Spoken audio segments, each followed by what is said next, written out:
Kebun binatang itu kenapa beralih? Biasanya di hutan, kenapa kemudian hari ini kita temukan ada di hotel berbintang? Kelas-kelas mahasiswa masuk di hotel berbintang, semua orang akan bertanya. Jika hidup sekadar hidup, babi di hutan pun juga itu hidup. Di Makassar ini kita akan bisa deteksi berapa kolektor kepala aktivis. Memang dia koleksi kepala-kepala aktivis, harganya itu ada yang mungkin seharga nasi kotak. Dia menyebutkan ke saya bahwa itu sunnah Nabi, tapi dalam operasinya, gayanya dia itu doggy style. Karena saya kalau baca buku mengantuk, tapi kau suka begadang. Itu kan kontradiksi. Mati di forum kelompok muda itu adalah kematian yang layak.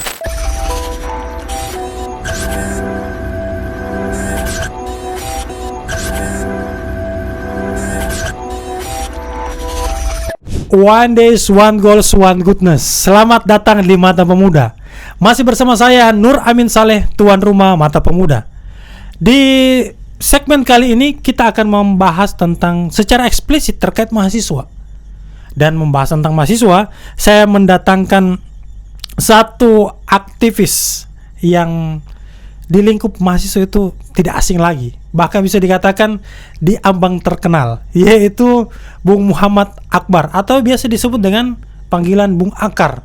Beliau adalah founder dari Akar Institute yang selalu membawa materi bahkan skala nasional keliling Indonesia hanya untuk menawarkan gizi intelektual untuk para pemuda dan mahasiswa.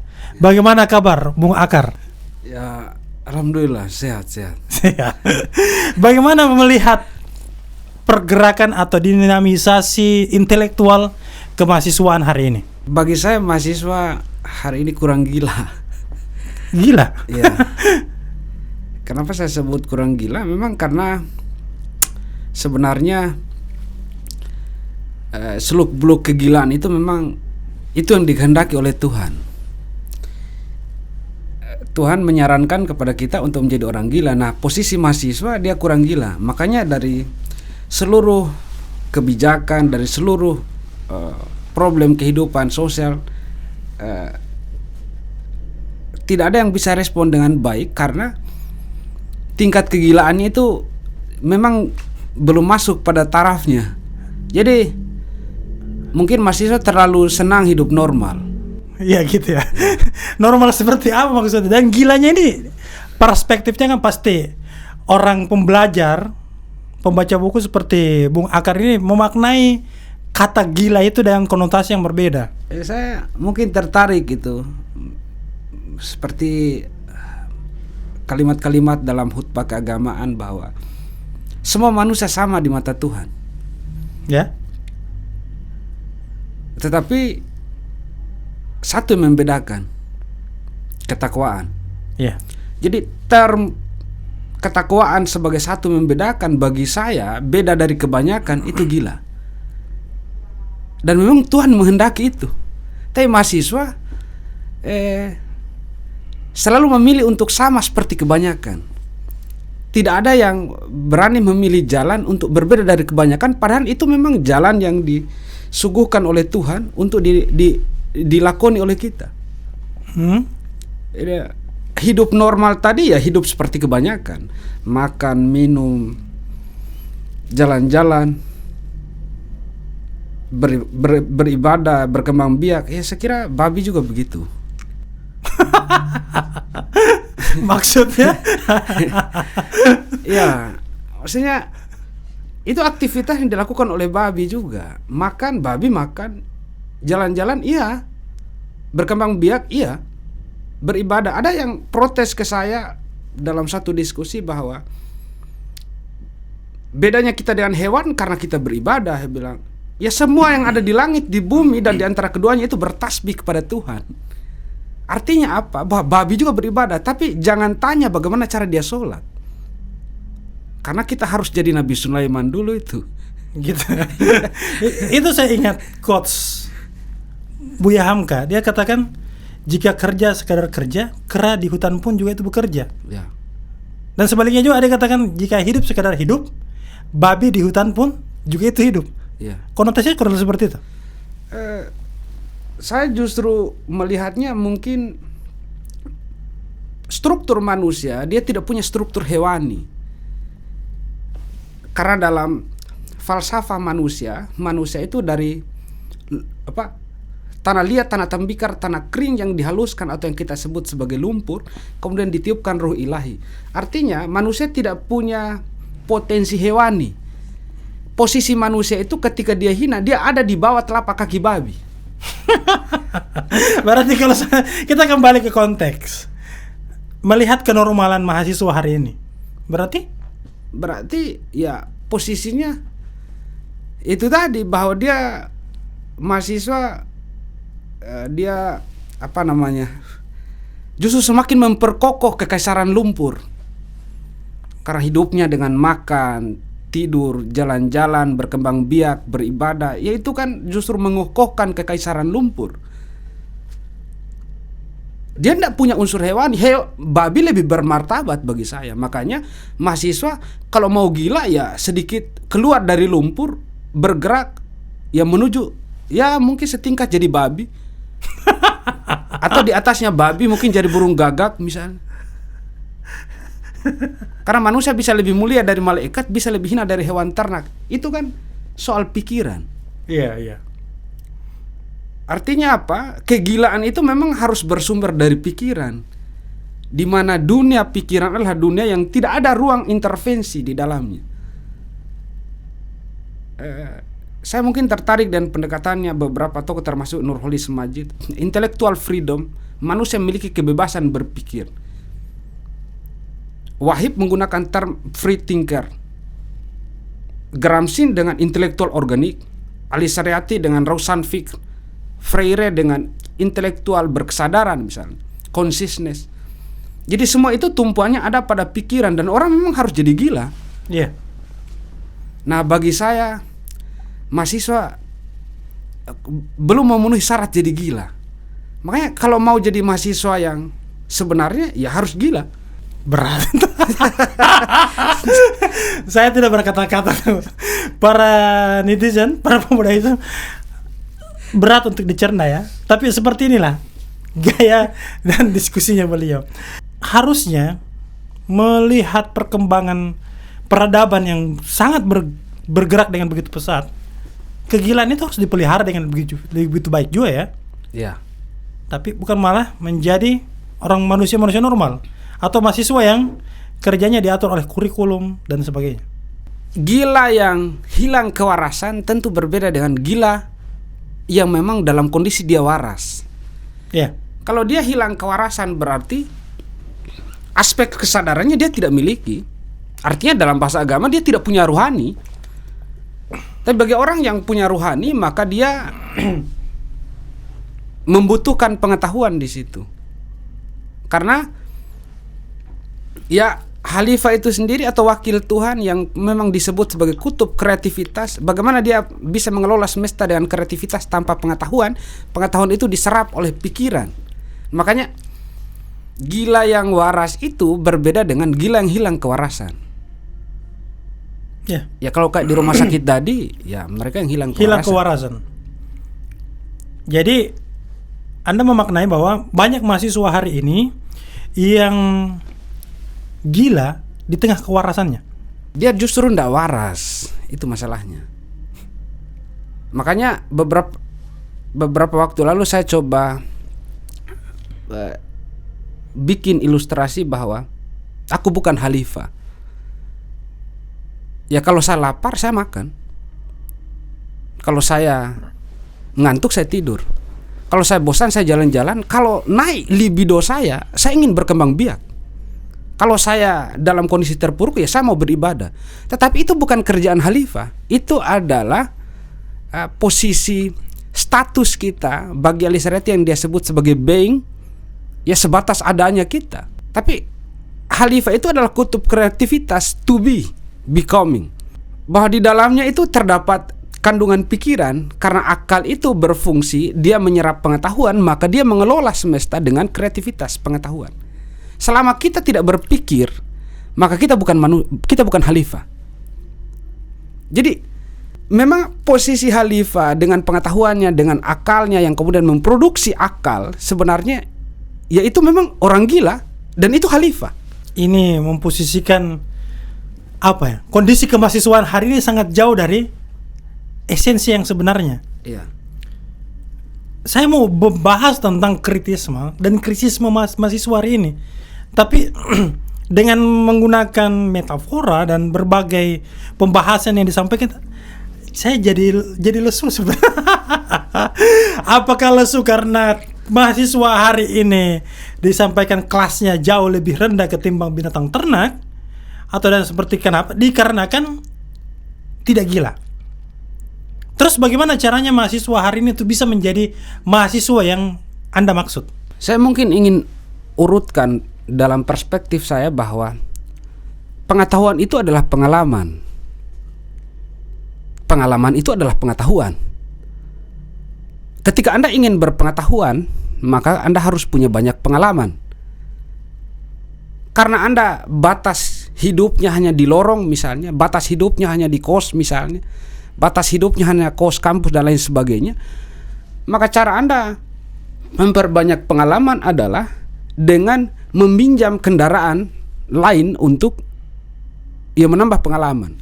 Saya kira Hatta sudah perkenalkan itu. Selama bersama buku, kau boleh memenjarakanku, ya saya bebas. Ya terlepas saya bolak-balik kalimatnya. Tetapi substansinya adalah bahwa kita terjebak, mungkin ya saya bisa meminjam itu istilah logika patah-patahnya mahasiswa itu, bahwa logika tanpa logistik itu anarkis. Jadi kesan itu orang berpikir kalau basah tenggorokannya. Bagi orang yang berpikir seharusnya itu jadi tanda tanya. Logika tanpa logistik anarkis. Kalau dia bernada pertanyaan, maka dia akan mengklarifikasi dulu bahwa kok tenggorokan yang menentukan akal? Harusnya itu tenggorokan bisa basah karena akal berfungsi. Istilah-istilah ini ya dalam dunia kemahasiswaan, saya kira ini yang sesederhana mungkin orang sebut sebagai sikap pragmatis. Sikap pragmatis dalam skema game di satu organisasi itu, dia itu disimbolkan dengan segi empat: pragmatisme, materialisme. Karena kan gini, kegilaan-kegilaan yang Bung Akar sampaikan dan saya pikirkan kurang lebih hampir sama. Dan itu tercipta dari proses gizi intelektual yang diberikan dalam proses regenerasi kita berproses di organisasi. Dan hari ini hampir nyaris itu tidak ada. Sebab kenapa? Diisi oleh dominan orang-orang yang sifatnya pragmatis tetapi tidak memiliki otak. Itu problemnya hari ini. Sehingga mengambil bahasa yang di awal tadi bahwa kreativitas dan sebagainya, saya selalu miris melihat hampir di banyak lampu merah di kota Makassar, entah di kota lain, mahasiswa itu kerjanya jadi penjual air mineral. Dikatakan itu sebagai bentuk kreativitas. Tapi bagi saya itu adalah pelecehan intelektual. Bagaimana Bung Akar memaknai itu? Itu salah satu kalimat gila juga. Maksud saya, ya kalau tadi disebut itu pelecehan, saya mungkin akan sebut itu adalah pembangkangan terhadap sirkulasi masyarakat akademis. Bahwa sama aja, misalnya saya mungkin kasih satu sampel mungkin agak sedikit nyeleneh. Misalnya ada teman satu waktu malam Jumat diskusi dengan saya, tiba-tiba jam 9 malam dia sampaikan, saudara saya harus bergeser karena saya punya istri, saya harus jalankan sunnah Nabi. Tetapi di kepala saya jadi aneh karena saya tahu bagaimana gayanya ini teman. Dia menyebutkan ke saya bahwa itu sunnah Nabi, tapi dalam operasinya gayanya dia itu doggy style. Artinya kita sebut sunnah Nabi tetapi gaya kita doggy style, itu pembangkangan terhadap sunnatullah. Sama tadi bahwa mahasiswa ketika tidak ada asupan pikirannya, karena itu hanya tadi ya kan, air minum itu berhubungan dengan tenggorokan, orang tidak perlu berpikir, orang hanya dengan insting saja, insting dasar saja karena naluri untuk hidup aspek dorongan, aspek kejiwaan, ya orang mau minum. Iya. Itu enggak perlu pikiran yang banyak itu. Artinya apa? Ya saya mungkin lebih kena dengan istilah tadi, tanpa menolak tadi istilah yang disampaikan, bahwa saya mungkin melihat itu sebagai pembangkangan terhadap siklus masyarakat akademis. Oke, idealnya apa yang harus mereka lakukan? Jika banyak para pemudaism atau netizen yang menonton dan dia adalah mahasiswa dan sebagai pelaku penjual air mineral di lampu merah itu, apa yang Bung Akar mau sampaikan ke mereka? Saya itu kalau sudah berhubungan dengan pesan moral atau ada barometer moralitas di dalamnya. Bukan, saya tidak menuntut Anda berbicara tentang moralitas, tetapi kegilaan itu harus dikembalikan. Struktur kegilaan yang Anda definisikan berdasarkan term-term tersebut tersampaikan ke mereka agar mereka insaf. Jadilah mahasiswa yang seperti yang Anda sampaikan. Karena kenapa? Tempatnya mahasiswa adalah di tengah jalan orasi. Ya.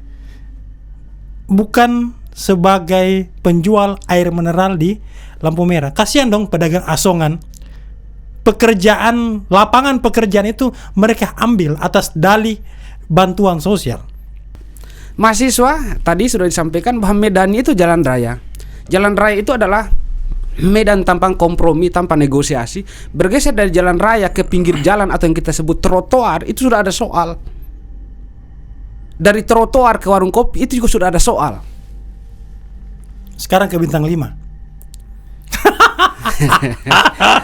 Ya.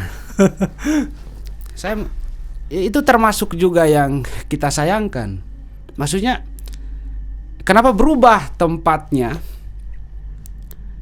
Kebun binatang itu kenapa beralih? Biasanya di hutan, kenapa kemudian hari ini kita temukan ada di hotel berbintang? Kelas-kelas mahasiswa masuk di hotel berbintang, semua orang akan bertanya. Tapi pertanyaannya jangan bertanya siapa. Sebab dalam teori kerusuhan dan keresahan sosial, pertanyaan siapa kita akan menjurus pada pelaku. Yeah. Tapi kalau pertanyaannya mengapa, tentu kita akan lihat di mana hubungannya semua ini. Ya satu, mahasiswa dia tidak punya otak. Yang kedua, mahasiswa yang kemudian mengaktifkan otaknya kalau tenggorokannya basah. Jadi kalkulator itu jalan terus. Akhirnya ya ada yang merespon. Saya kira di Makassar ini kita akan bisa deteksi berapa kolektor kepala aktivis. Memang dia koleksi kepala-kepala aktivis, harganya itu ada yang mungkin seharga nasi kotak.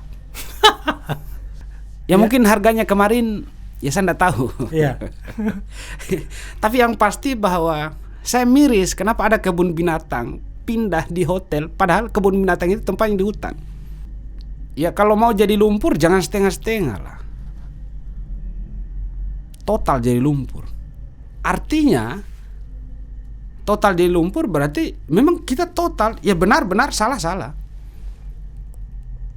Ini kan kebanyakan ya kita tampil suci. Kalau di podium ya kau yang paling suci, di belakang podium kau transaksi. Itu kan aneh. Kau teriak atas nama rakyat tetapi sebentar kau hitung harga kepala rakyat. Itu kan aneh juga. Bagi saya kau bukan hewan, tapi kau lebih hina dari hewan ternak. Posisinya kita itu ada di bawah telapak kaki babi. Karena babi mandi lumpur. Saya mau memposisikan kembali terkait bagaimana mengembalikan fitrahnya mahasiswa. Asik ini. Ini kan fitrahnya yang paling pertama yang saya mau sampaikan. Saya lagi-lagi paling tertarik, Bung, terkait persoalan lampu merah itu. Karena kenapa? Hampir tiap hari saya lewat dan setiap saya bertanya, dari mana? Dari organisasi ini. Saya mau Anda memberikan penjelasan. Non moral tidak ada. Kita tidak bicara tentang morality. Tapi yang saya mau adalah ada kata yang melekat dan menjadi apa ya? Menjadi penguat untuk mereka melahirkan kesadaran. Kesadarannya apakah dalam pemaknaan yang lurus sebagai orang yang sadar dalam tanda kutip kembali ke jalan yang lurus, atau term yang Anda gunakan adalah menjadi mahasiswa yang gila. Saya butuh itu. Jasad kita ini mungkin sudah S1. Makanya secara jasmani ya mungkin S1 yang jual botol tadi, tapi itu jasmaninya. Tapi kita akan uji apakah ruhaninya sudah lulus TK. Nah, yang primer dari yang primer bagi ruhani apa? Nah, ini menjadi problem. Banyak tes, ya bukan saja mahasiswa bagi saya, bahkan yang alumnus mahasiswa pun demikian. Banyak kok yang tes CPNS, nyaris dalam tes psikotes ada tes kesehatan jasmani dan ruhani. Iya. Tapi dalam operasional setelah dia lulus di PNS, tapi dia acuhkan bagaimana cara dia mendidik anak manusia. Bagi saya sebenarnya ini orang cacat. Bagaimana caranya dia masuk dalam dunia pendidikan sementara aspek ruhaninya itu bermasalah. Terus pertanyaannya, idealnya dia harus seperti apa? Saya sekali lagi kembalikan ke tadi bahwa pengetahuan itu adalah pengalaman. Pengalaman itu adalah pengetahuan. Makanya untuk berpengetahuan kita harus perbanyak pengalaman, keliling semesta dengan terlibat langsung misalnya. Saya kira seperti itu juga yang disinggung oleh Ibnu Khaldun dalam Mukadimah misalnya, bahwa orang yang tidak sempat dididik oleh orang tua maka dia akan dididik oleh zaman. Kau boleh tidak dididik di sekolah, keluarga, masyarakat, tapi ketika kau hidup dengan zamanmu maka zaman akan menempa kau. Artinya pendidikan itulah pengalaman, pengalaman itulah pengetahuan, itulah pengalaman, pengalaman juga itulah pengetahuan. Tapi alternatifnya karena kita tidak siap menempa diri dengan pengalaman tadi, sepantasnya ya kita membaca buku. Tapi itu juga tetap pilihan yang berat. Kenapa? Orang kalau baca buku dia mengantuk. Itu kan alasan yang klasik. Karena saya kalau baca buku mengantuk. Tapi kau suka begadang. Itu kan kontradiksi. Tidak mau mengantuk tapi suka begadang. Apa bedanya? Tidak mau dapat penyakit AIDS tapi suka free sex. Bantu saya memberikan kata yang tepat untuk para pemudaism atau mahasiswa yang ada di lampu merah itu. Ini begini, ini hal yang kecil, ini hal yang kecil sekali. Banyak orang menganggap ini hal sepele. Kok kreativitas mahasiswa kau jadikan masalah? Tapi bagi saya ini adalah pelecehan. Dan sebagai aktivis di Makassar, ini tidak pernah ada di generasi kita. Mahasiswa Makassar itu dikenal dengan kritisnya, bukan dengan air mineral yang diangkat. Ini sensitif ini. Jual air mineral itu. Aduh. Sebenarnya aktivitas yang tidak melibatkan pikiran. Nah, mahasiswa memang tidak dikasih kesempatan untuk, maksudnya saya tidak tahu kenapa kayak takut sekali berpikir. Ya. Ya mungkin di situ kurangnya. Kayak takut sekali berpikir. Makanya di awal saya sebut ya pikiran itu dunia tanpa intervensi. Kalau kita takut berpikir, bagaimana bertindak? Nah, semua sampai akhirnya logika patah tadi itu masih dipakai. Logika tanpa logistik itu anarkis. Makan dulu baru berpikir. Di mana-mana orang makan itu ngantuk. Sebenarnya ini mahasiswa harta karunnya kita. Harta karunnya Indonesia, karena dia adalah kelompok muda potensial. Apalagi sekarang tahunnya itu, apalagi bulannya itu bulan-bulan Oktober yang berhubungan dengan Sumpah Pemuda nanti 27-28 Oktober. Dalam kepala saya Sumpah Pemuda itu adalah sumpah intelektual. Sumpah intelektual artinya dia tidak memutus rantai peristiwa. Ada 3 gelombang peristiwa yang tertuang dalam Sumpah Pemuda. Bagaimana tanah air disatukan, bagaimana bangsa dilahirkan, bagaimana bahasa ditetapkan saat revolusi. Jadi 3 gelombang peristiwa itu tertuang dalam satu teks Sumpah Pemuda. Maka saya sebut ya Sumpah Pemuda itu sumpah intelektual karena 3 gelombang peristiwa ada. Kemarin, hari ini, hari esok, include dalam satu waktu. Saya orang yang punya 2 cita-cita mati. Dulu cita-cita matinya itu ada di atas mimbar pembelaan hak-hak rakyat dan berharap tertembus oleh peluru sniper itu di batok kepala, tapi juga tidak selesai, hanya batako 8 jahitan kayak begitu. Dan ternyata itu tertunda BBM selama 6 bulan, itu terjadi. Makanya tetapi akhir-akhir ini saya punya cita-cita itu mati, bahkan dalam kondisi masih memasang infus dengan kursi roda. Kalau masih dipanggil untuk diskusi di forum kelompok muda, maka bagi saya mati di forum kelompok muda itu adalah kematian yang layak.